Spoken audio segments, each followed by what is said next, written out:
Any of you familiar with the musical stylings of Team Nekocon, in particular their ode to how stupidly difficult Mega Man 1 was, understand what we mean by Muri. It's impossible. It's unfeasible. It's a shit situation to be in. Humans shouldn't be doing this. They should be out curing cancer or something. Not, using time and resources in 2013 to create the best platformer your Tandy's ever seen.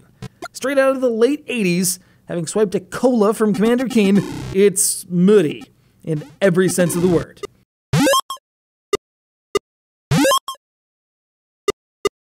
Despite looking like a hot mess by today's standards, Muri actually shows a lot of polish compared to the games it's made to resemble. War has broken out, Mars has just up and vanished, and now you're in a superpowered cyber suit in an attempt to make it back to Earth and put things right. Or some value of right. Maybe you're still in the process of breaking everything. Maybe your daughter's here to put a stop to your rampage. Ever think of that? Seriously, plots never really mattered in this era anyway, unless you were playing King's Quest or something, and you're patently not.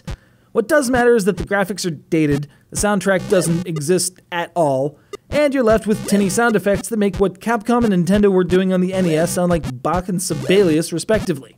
Master Race My Crash Bomb.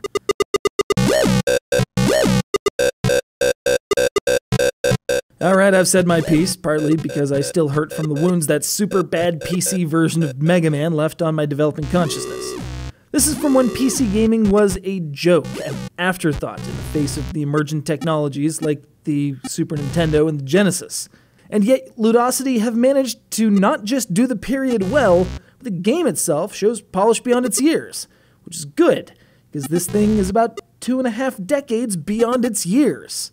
There's a lot of attention paid to these sprites and backgrounds, even if you go the ultra-traditionalist route and play it in 16 frames per second. Some of the more active scenes, like this chaotic death from above, would have slowed any computer of the 80s to a crawl, a near standstill, but in today's atmosphere, that's the last thing on your mind. All you want to know is how the hell to take shelter from the onslaught, and what you'll have to kill while you're down there.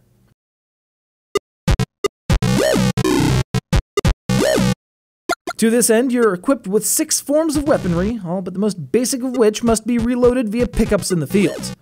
Alongside these armaments are plenty of arbitrary score pickups, ranging from 50 points for this blue thing we called a floppy disk, kids, all the way up through 1,000 for a monitor displaying what we grognards refer to as a DOS prompt. And if you want a 100% rating on a stage, you're going to have to find every single one of them, which will likely involve blasting through fake walls and searching all over for hidden passages. And that's awesome!